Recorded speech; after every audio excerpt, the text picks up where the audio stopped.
جناب صدر، معزز علماء کرام اور آج کی مجلس میں تشریف لائے ہوئے دینی تعلیمی بورڈ جمعیت علماء مہاراشٹر کے صدر، جنرل سیکریٹری، ممبران مجلس عاملہ اور جمعیت علماء مراٹھواڑے کے منتظمہ کے اراکین،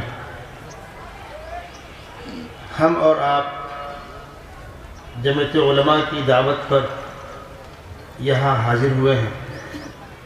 اولاً تو میں مختصر سے وقت میں یہ بتلاؤں کہ یہ تنظیم کب کیوں قائم ہوئی، کیا خدمات تھی اور آج اس کی ملت کو کتنی زیادہ ضرورت ہے۔ یہ قائم تو اس وقت ہوئی تھی جب حضرت شیخ الہند رحمۃ اللہ علیہ ملک کی آزادی کی خاطر ریشمی رومال تحریک کو برپا کرنے کی پاداش میں مکے سے گرفتار کر کے مالٹا جزیرے میں قید کر دیے گئے، اور حضرت شیخ الہند کے خدام شاگرد جو ہندوستان کے اندر موجود تھے وہ اس تحریک کو مسلسل آگے بڑھا رہے تھے۔ حضرت شیخ الہند کے ہندوستان آنے کے وقت حضرت کے شاگردوں نے حضرت کی اجازت، ان کی ایما پر پورے ملک کے علماء کو مجتمع کر کے تحریک کو مزید طاقتور بنانے کے لیے جمعیت علماء ہند کا قیام کیا، جس میں ایک اجلاس میں حضرت شیخ الہند خود شامل ہوئے، صدارت فرمائی، اور دوسرے اجلاس میں صدارتی خطبہ آپ کی جانب سے پڑھ کے سنایا گیا۔ آپ اس قدر علیل تھے کہ جلسے میں نہ آ سکے اور چند دنوں کے بعد اللہ کو پیارے ہو گئے۔ حضرت کی دنیا سے جانے کے بعد ان کے خاص شاگرد، ان کے دل کے درد کی امانت کے امین شیخ الاسلام، شیخ العرب والعجم حضرت مولانا سید حسین احمد مدنی نور اللہ مرقدہ، جو مولانا محمود مدنی صدر جمعیت علماء ہند کے دادا ہیں، انہوں نے اس لگام کو سنبھالا اور یہ کارواں آگے بڑھا۔ حضرت شیخ الہند کے شاگردوں کی ٹیم آگے بڑھی، مفتی کفایت اللہ صاحب ہوں، شیخ الاسلام مولانا مدنی ہوں، اور حضرت شیخ الہند سے نہ پڑھنے کے باوجود ان کی خدمت میں رہ کر بہت کچھ سیکھنے والے مولانا ابوالکلام آزاد دارالعلوم پڑھے ہوئے نہیں ہیں، لیکن حضرت شیخ الہند کے بہت قریب تھے۔ رفیع احمد قدوائی، ڈاکٹر اجمل، ڈاکٹر مختار حکیم اجمل، ڈاکٹر مختار انصاری، یہ ٹیم تھی حضرت شیخ الہند کے چہیتوں کی۔ کارواں کو آگے بڑھایا گیا، قصہ مختصر، ملک آزاد ہوا۔ آزادی کے قریب پہنچتے پہنچتے ایک ایسا شوشہ چھوڑا گیا اور ہمارے سینے پہ ایسا خنجر مارا گیا کہ ہماری ساری قربانیاں پانی ملا دی گئی۔ ہم اس ملک کے شہری ہونے کے باوجود ہم کو یہاں اجنبی قرار دیا گیا۔ وہ خنجر تھا تقسیم اور بٹوارے کا خنجر۔ ہمارے اکابر کے نہ چاہنے کے باوجود، ہمارے اکابر کی سخت مخالفت کے باوجود پھری پلانی اس چیز کو بڑھاوا دیا گیا، اور حالات ایسے بن گئے، یہ اجلاس اس کا متحمل نہیں ہے کہ ان حالات کو سنایا جائے، ایک آدھ باتیں کرتا۔ حالات ایسے بن گئے کہ جن ہمارے اکابر نے 10 15 سال جیل کی سلاخوں کے پیچھے گزارے تھے، جو حقیقت میں ملک کے قائد تھے، ان کی بات کوئی سننے کو تیار نہیں۔ شیخ الاسلام مولانا حسین مدنی کی پگڑی اتار کر جوتے سے روندا گیا، ان کے چہرے پر شراب پھینکی گئی۔ مولانا ابوالکلام آزاد، مولانا حفظ الرحمان سواری پر قاتلانہ حملے کیے گئے۔ کیا جرم تھا؟ کس جرم کی پاداش میں ہمارے ساتھ سلوک ہو رہا تھا؟ صرف اس پاداش میں کہ آپ پاکستان کی مخالفت کیوں کرتے ہیں؟ ہمارے اکابر یہ کہتے تھے، دو مت بناؤ، ایک رہنے دو، اس لیے کہ آپ جس کو بنا کر الگ ہونے جا رہے تھے وہ تو پہلے سے آپ کا اکثریت کا علاقہ تھا۔ کیا پایا آپ نے؟ اس کو الگ کر کے باقی لوگوں کے لیے آپ نے وہ مصیبتیں، وہ مسائل کھڑے کر دیے جو نسل در نسل ہم اور آپ بھگت رہے۔ مولانا ابوالکلام آزاد نے دلی کے پلیٹ فارم پر ملک چھوڑ کر جانے والے قافلے سے خطاب کیا۔ مولانا کی وہ تقریر ایوان اردو کے اندر موجود ہے۔ فرمایا، مسلمان اور خوف، مسلمان اور ڈر ایک دل میں دونوں چیز جمع نہیں ہوا کرتی۔ مت خوف کرو، مت ڈرو، ہم اس ملک کے اصل باشندے ہیں، ہم کرایہ دار نہیں، حصے دار ہیں، ہم نسل در نسل یہی کی پیداوار ہیں۔ ابھی کل کی بات ہے، تمہارے قافلوں نے جمنا کنارے وضو کیا تھا۔ ابھی کل کی بات ہے کہ کہ تمہارے اکابر ان کی آوازیں ان ممبروں اور مناروں سے گونجا کرتی تھی، ان کو کس کے حوالے کر کے جا رہے ہو؟ اپنے آباء و اجداد کے قبرستان کو کس کے حوالے کر کے جا رہے ہو؟ اور فرمایا تھا مجھے نظر آ رہا ہے آپ جہاں جا رہے ہو وہاں آپ کی حیثیت بن بلائے مہمان زیادہ کچھ نہیں ہوگی، اور ایک وقت ایسا آئے گا کہ آپ وہاں سے مایوس ہو کر پلٹ کر ادھر دیکھو گے تو یہاں تو کچھ نہ بچا ہوگا، اور وہاں بھی آپ نسل در نسل مہاجر کہلاؤ گے۔ تاریخ کا آپ مطالعہ کر لیں، حالات کا آپ جائزہ لیں گے۔ ان دور رس نگاہوں نے کتنی دور کی بات دیکھی، بڑھ گیا ملک، پھر بہت کچھ ہوا۔ آپ جس خطے کے اندر بیٹھے ہوئے ہیں یہاں کیا کیا نہیں ہوا۔ یہ خطہ دکن کا حصہ تھا، نظام حیدرآباد کی حکومت کا حصہ تھا، کیا سلوک ہوا آپ کے ساتھ یہاں، اور اس کے بعد ہمارے ساتھ تب سے لے کر آج تک جو سوتیلا سلوک ہو رہا ہے اس کی وجہ صرف یہ ہے کہ ہمارے نہ چاہنے کے باوجود، ہماری مخالفت کے باوجود بٹوارہ ہم پر مسلط کر دیا گیا۔ جو وہاں گئے ان کے مسائل اپنی جگہ، جو یہاں بچے ہیں ان کے حالات آپ کے سامنے۔ اگلا سوال پیدا ہوا، اب لٹے پٹے ملک کو دوبارہ بسانا ہے، نیا دستور بننا ہے۔ دستور کیسا ہو، میں 2 قدم پیچھے لوٹ کر وہ حالات بتلا دوں۔ جب حالات کشیدہ ہوئے اور بٹوارہ مانگنے والوں نے اشتعال انگیزیاں شروع کی، اور اشتعال انگیزی کبھی فائدہ مند نہیں ہوتی، یاد رکھیے گا۔ ایک طرف نعرہ لگ رہا تھا ہندی ہندو ہندوستان، ادھر لگ رہا تھا مسلم اردو پاکستان۔ نفرتیں دلوں میں زخم پیدا ہو گئے، اور اس کے بعد اب اگلا مرحلہ تھا دستور کیسا ہو۔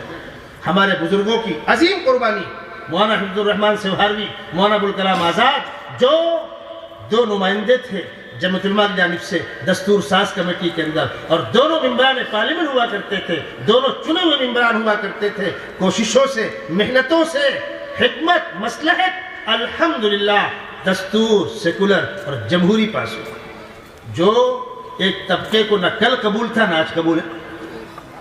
وہ تو ترنگا کا احترام کرنے کو تیار نہیں تھے، دستور کی عظمت کا احترام کرنے کو تیار نہیں تھے۔ ہم نے، ہمارے اکابر بزرگوں نے، آباء و اجداد نے کل بھی اور آج بھی ہمیشہ اعلان کیا، ہم دستور کا احترام کرتے ہیں، ہم قانون کا احترام کرتے ہیں۔ بدعنوانیاں ہو سکتی ہیں لیکن مجموعی طور پر ہم کورٹ کا احترام کرتے ہیں، دستور کا احترام کرتے ہیں۔ چلیے اللہ اللہ کر کے دوبارہ نئی زندگی شروع ہوئی، پھر وہ فسادات اور وہ ہنگامے، اللہ اکبر، مسلمان جڑ گیا۔ پنجاب، آپ کا پانی پت، پورا پٹا سرحد تک لے کر ایسے حالات تھے، ایسے حالات تھے۔ ان حالات کو آپ پڑھ لیں گے، دسترخوان لگا ہوگا، حلق سے لقمہ نیچے نہیں اترے گا۔ کئی ہزار مسجدیں بند ہو گئیں، لوگ چلے گئے۔ آج وہاں گھوڑے بن گئے، اس میں سے کچھ آباد ہو سکی ہیں، بہت بڑا علاقہ ایسا ہی پڑا۔ بھوپال کے اندر بہت بڑا علاقہ ایسا ہے، بڑی بڑی مسجدیں ہیں، آس پاس کی آبادی ہماری نہیں ہے، لوگ دور سے گاڑیوں سے نماز پڑھنے آتے ہیں۔ مولانا ندیم صدیقی صاحب، مولانا ابوبکر غازی پوری صاحب رحمۃ اللہ علیہ کا جب انتقال دلی میں ہوا ہے، انتقال سے 2 دن پہلے بھوپال کے اجلاس میں اقبال گراؤنڈ پر، اس سے بڑا گراؤنڈ ہے وہ، بہت بڑا اجلاس تھا، مولانا وہاں موجود تھے، ناچیز بھی حاضر تھا۔ ہم لوگ دن میں ایک علاقے سے گزر رہے تھے، ایک صاحب تعارف کرایا، یہ مسجد ہے، مدرسہ ہے، لیکن آس پاس میں اپنی آبادی نہیں۔ میں نے کہا خیریت؟ سب پاکستان تھے۔ تو میں نے مولانا سے، مولانا ابوبکر غازی پور صاحب سے کہا حضرت میرے دل میں ایک شعر آ رہا ہے، اگر آپ کہیں تو میں پڑھ دوں اس منظر کو دیکھ کر۔ کہنے لگے کہیے۔ میں نے کہا چمن کے تخت پر جس دم شہ گل کا تجمل تھا، ہزاروں بلبلیں تھی باغ میں ایک شور تھا گل تھا، کھلی جب آنکھ نرگس کی نہ تھا جز خاک کچھ باقی، بتاتا باغ باغ رو رو یہاں گلچا یہاں گل تھا۔ یہ حالات پیدا ہوئے۔ جمعیت العلماء جس نے آزادی کی جنگ لڑی تھی، قربانیاں پیش کی تھی، جیلوں کو آباد کیا تھا، دستور کو سیکولر جمہوری دستور منظور کرانے میں جمعیت العلماء کا اس سے بڑا کردار۔ اس کے بعد اس ملک کے مسلمانوں کے دین و ایمان کا تحفظ، عقائد کا تحفظ، یہ جو آپ سن رہے ہیں نا، دینی تعلیمی بورڈ مولانا محمد میاں رحمۃ اللہ علیہ کے زیر نگرانی باقاعدہ کورس مرتب ہوا، اور ان کتابوں پر پرانا ایڈریس الجمعیت بک ڈپو کا ہے، یہ نظام چلتا رہا۔ ملک کے طول و عرض میں خاص طور پر حضرت مولانا سید اسعد مدنی نور اللہ مرقدہ وہ عظیم شخصیت تھی جنہوں نے پوری جوانی جمعیت کے لیے وقف کر دی تھی۔ جمعیت کے ورکر 3 طرح کے ہوتے ہیں، full time, part time, time pass, 3 طرح کے ہوتے ہیں، جس پر ہمارے صدر صاحب ناراض ہو رہے تھے۔ فل ٹائم ہمیں فخر ہے، ہمارا موجودہ صدر بھی فل ٹائم جمعیت کا ورکر ہے۔ ہمیں 1000 مرتبہ ناز ہے، پورے ملک کے کسی صوبے کو ایسے صدر میسر نہیں ہے جو فل ٹائم 24 گھنٹے اسی کو اوڑھنا بچھونا بنائے، اور یہ درد ان کو ملا ان کے مشفق پیر و مرشد حضرت مولانا سید اسعد مدنی نور اللہ مرقدہ سے۔ وہ بھی فل ٹائم جمعیت کے ورکر تھے، اوڑھنا بچھونا ان کا وہی تھا، اس قدر کثرت سے اسفار کرتے تھے اور پلٹ کر پیچھے نہیں دیکھتے تھے۔ کس نے کھانے کو پوچھا، کس نے نہیں پوچھا، کون اچھی گاڑی لے کر آیا، کون کھچاڑا گاڑی لے کر آیا، کس نے آرام دہ بستر دیا اور کس نے چٹائی کو سلا دیا، کبھی پلٹ کر نہیں دیکھا۔ یہی وصف ان کے والد محترم شیخ الاسلام مولانا مدنی کے اندر ہے۔ میں جن شخصیات سے بے پناہ متاثر ہوا ہوں، شیخ الاسلام مولانا مدنی اور مولانا صدیق احمد صاحب بانوی نور اللہ مرقدہ، انہوں نے پلٹ کر پیچھے نہیں دیکھا۔ کس نے دعا دی، کس نے گالی دی، اس کی پرواہ کبھی نہیں کی، چلا کارواں آگے، پلٹ کر پیچھے کون بھوکتا ہے اس کو بھوکنے دو۔ مولانا اسعد مدنی نور اللہ مرقدہ نے اپنے زمانے میں جو دینی تعلیمی بورڈ کی نشست ثانیہ کی تھی، اس کے صدر دارالعلوم دیوبند کے موجودہ محتمیم مفتی ابوالقاسم صاحب نعمانی کو بنایا تھا۔ مفتی ابوالقاسم صاحب آج نہیں بنے، تقریباً 30 سال پرانا ہے یہ بورڈ، فدائے ملت کے زمانے کا، اور اس سے پہلے چل ہی رہا تھا۔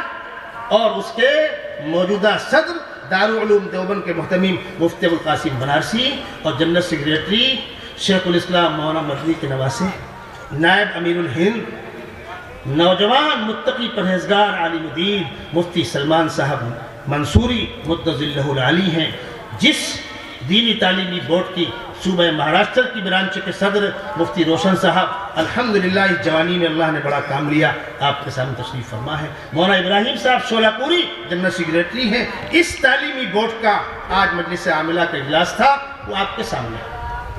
ہمیں فخر ہے، خوشی ہے، آپ کے اس شہر کے، اس علاقے کے ملے بابا جان صاحب نے جمعیت علماء کے ساتھ ہمدردی کا سلوک کرتے ہوئے سامنے کی وہ عمارت جمعیت علماء کے لیے، اس کے دینی کاموں کے لیے، محکمہ شرعیہ کے قیام کے لیے بنا کر پیش کی گئی۔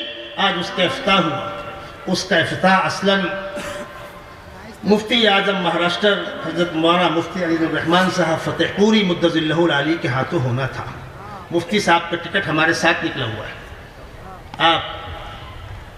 ہم جس ٹرین سے آئے ہیں راجہ رانی ایکسپریس، اس میں B1 کے اندر آپ خود چیک کر لیں، ٹکٹ نمبر 28، 29 اور 30۔ 28 میرا ہے، 29 میرے ساتھی مولانا ساجد صاحب کا ہے، اور 30 نمبر ٹکٹ مفتی عزیز الرحمن صاحب مفتی اعظم مہاراشٹر کا ہے۔ عزیز الرحمن نام لکھا ہوا ہے، 70 سال عمر لکھی ہوئی ہے، چارٹ کے اندر ریکارڈ موجود ہے، میں کوئی رسمی بات نہیں۔ پچھلے ہفتے مفتی صاحب کو سردی کا انفیکشن ہوا اور سانس بڑھی، تو ان کو اندھیری میں ملت اسپتال کے اندر ایڈمٹ کیا گیا۔ 2 روز وہ ICU میں ایڈمٹ تھے، پھر باہر نکلے، 2 روز تک علاج چلتا رہا، اور پرسوں دوپہر کو وہ ڈسچارج ہوئے، لیکن ڈاکٹروں نے ان کو گھر جانے سے منع کیا۔ وہیں ان کو جوگیشوری میں مرکز المعارف جو مولانا بدالدین صاحب کا ادارہ ہے، وہیں قیام کرنے کا مشورہ دیا، اور بالکل صحیح مشورہ تھا۔ شام ہوتے ہوتے مفتی صاحب کو پھر انفیکشن ہوا اور جلاب شروع ہو گئی۔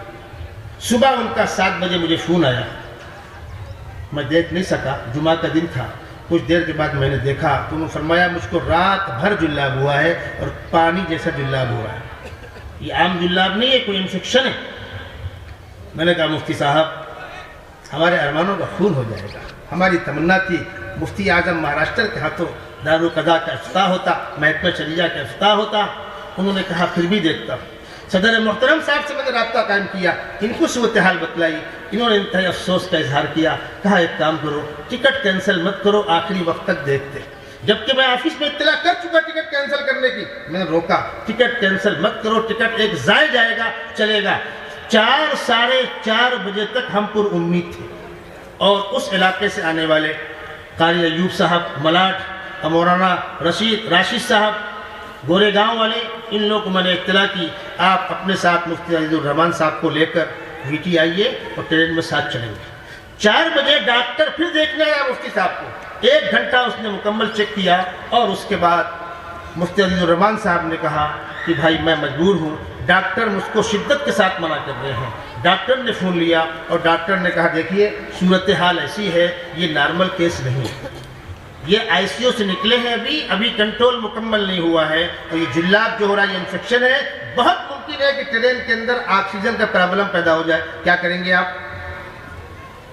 بہت ممکن ہے کہ آپ کو آگے چل کر ناسک یا منماڑ میں اتار کر دوبارہ ایڈمٹ کرنا ہوگا، تو آپ کا پروگرام بھی خراب ہوگا، اور یہ ادھر کے نہ ادھر کے۔ ڈاکٹر نے کہا اگر آپ میری بات مانتے ہیں تو مفتی صاحب کو مراٹھواڑے کا نہیں، بمبئی شہر کے باہر کے سفر مت کرائیے، ان کو یہیں رہنے دیجئے، کس وقت دوبارہ ایڈمٹ کرنا پڑے ہم کو نہیں معلوم ہے، چونکہ ملت اسپتال میں علاج چل رہا ہے، ڈاکٹر کیس سے واقف ہے، وہ فوراً کنٹرول کر لیں گے، نئی جگہ میں کیا کیا مسائل پیدا ہوں گے۔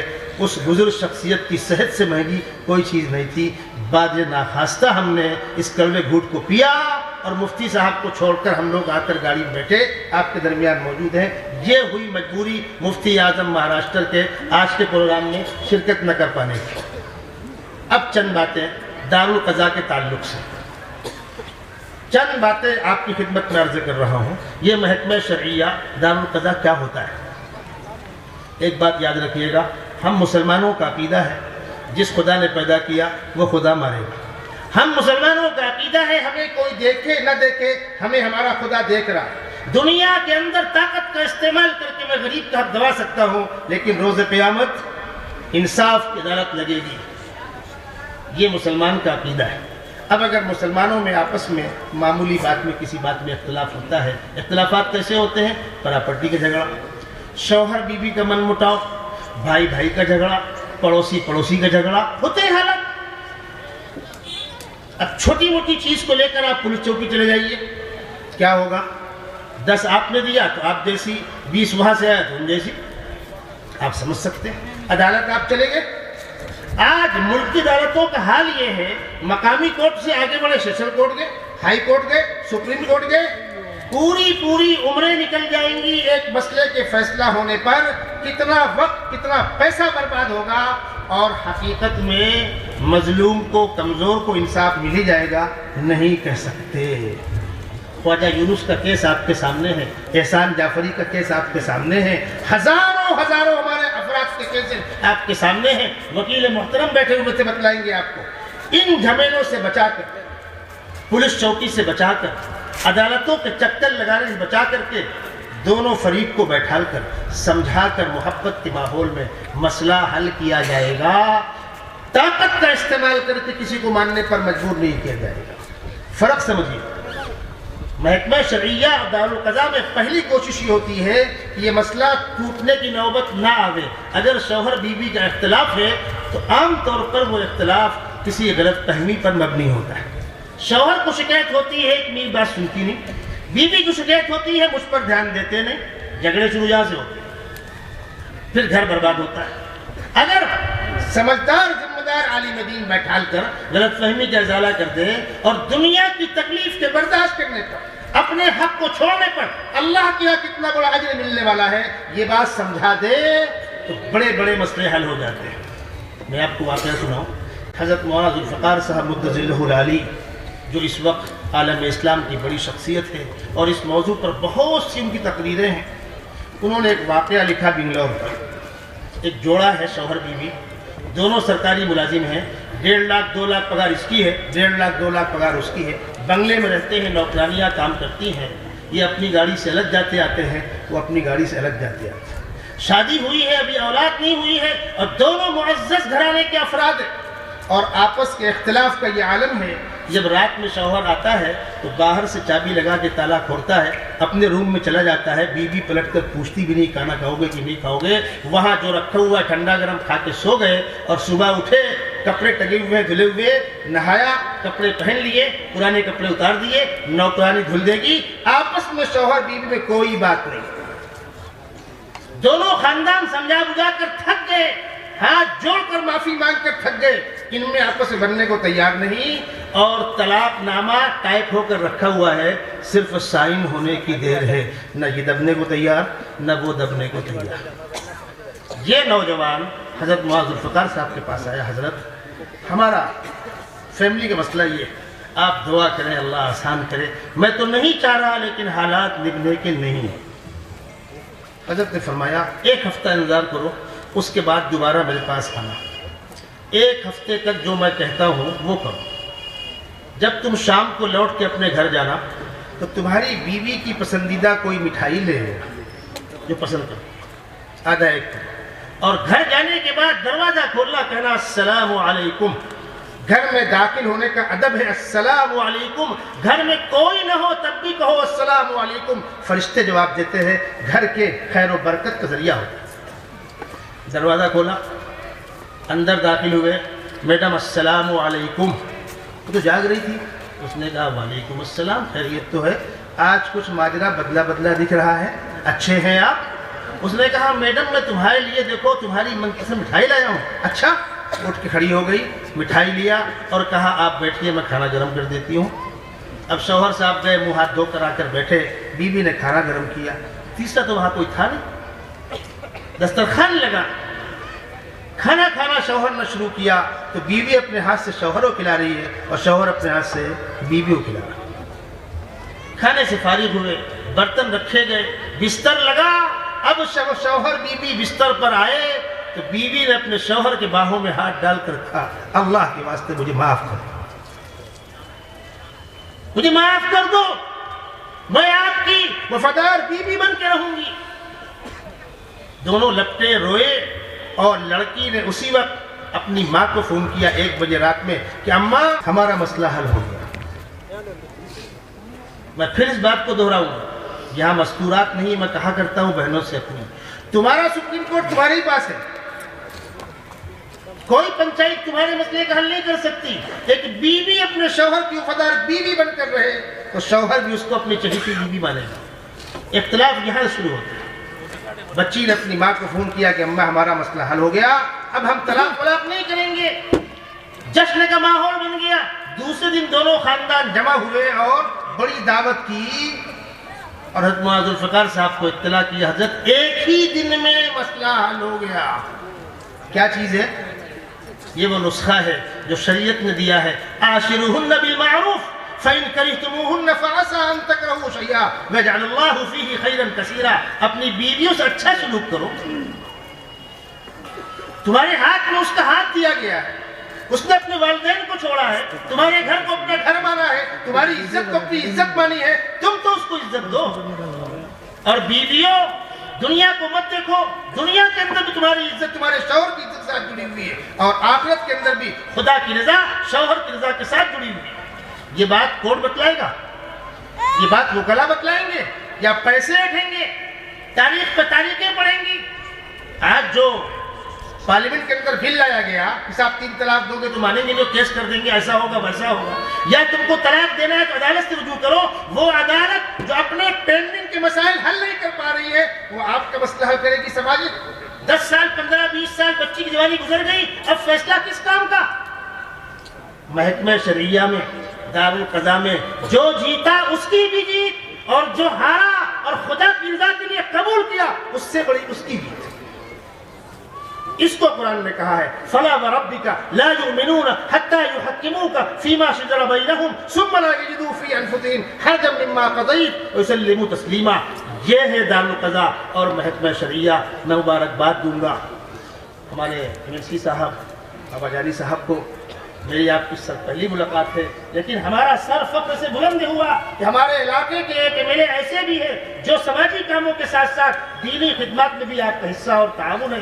اللہ آپ کو، آپ کے پریوار کو ہمیشہ اچھا رکھے، اور یہ جب تک قائم رہے گا ہم اور آپ آج کل نہیں رہیں گے، لیکن اس کا فیض تو باقی رہے گا، اس کا فائدہ امت کو پہنچتا رہے گا، ہماری آپ کی قبروں میں اس کا حصہ پہنچتا رہے گا۔ اللہ آپ کو اس کا بہتر سے بہتر صلہ عطا فرمائے۔ اور جمعیت علماء مہاراشٹر کے صدر فخر مہاراشٹر، جن پر ہم کو 1000 مرتبہ ناز ہے، مولانا ندیم صدیقی صاحب، میں آپ کو مبارکباد دوں گا۔ اس وقت صوبہ مہاراشٹر کی جمعیت علماء جتنی مضبوط ہے، پورے ملک کی کوئی اکائی اور کوئی برانچ اتنی مضبوط نہیں. جمعیت کے پاس ورکر ہیں، خدام ہیں، دوپہر کی دھوپ میں اتنا بڑا مجمع بیٹھا ہوا ہے. یہ کس بات کی دلیل ہے، کس بات کی علامت ہے؟ اللہ آپ کو اس کا بہتر سے بہتر صلہ عطا فرمائے. اور ہمارے لیگل سیل کے سیکریٹری ایڈوکیٹ تحور پٹھان صاحب، آپ اپنی اس بڑھاپے میں، پیرانہ سالی میں جس کثرت سے اسفار کر رہے ہیں، اور اس ہفتے جو 2 بڑی خوشخبریاں سننے کو ملی، ایک تو احمد آباد سلسلہ وار بم کے اندر 5 بے قصور نوجوانوں کو 14 سال کے بعد، 14 سال کی جیل کی سلاخوں کے بعد باعزت کیا گیا. اس کا صحرا آپ کو، جمعیت علماء مہاراشٹر کے صدر اور جمعیت علماء دلی کے صدر غلام محمد مدنی اور پوری تنظیم کے تمام ذمہ داروں کو اور تمام ورکروں کو جاتا ہے. اور اس کے ساتھ ساتھ گزشتہ کل جو آپ نے فتح پور ضلع کے ڈاکٹر عمر گوتم صاحب کی ضمانت کے لیے کوشش کی اور الحمدللہ وہ ضمانت منظور ہوئی، پورا ملک جھوم گیا. جس طرح اس ایک مسکان بچی کے 2 جملوں نے ایک لہر، خوشی کی لہر دوڑا دی تھی حوصلہ مند نوجوانوں کے اندر، آپ کی اس پیروی نے ملت اسلامیہ کے حوصلوں کو بلندی عطا فرمائی ہے. میں آپ کو بھی سلام کرتا ہوں اور اپنی بات یہیں پر ختم کرتا ہوں. السلام علیکم ورحمۃ اللہ وبرکاتہ.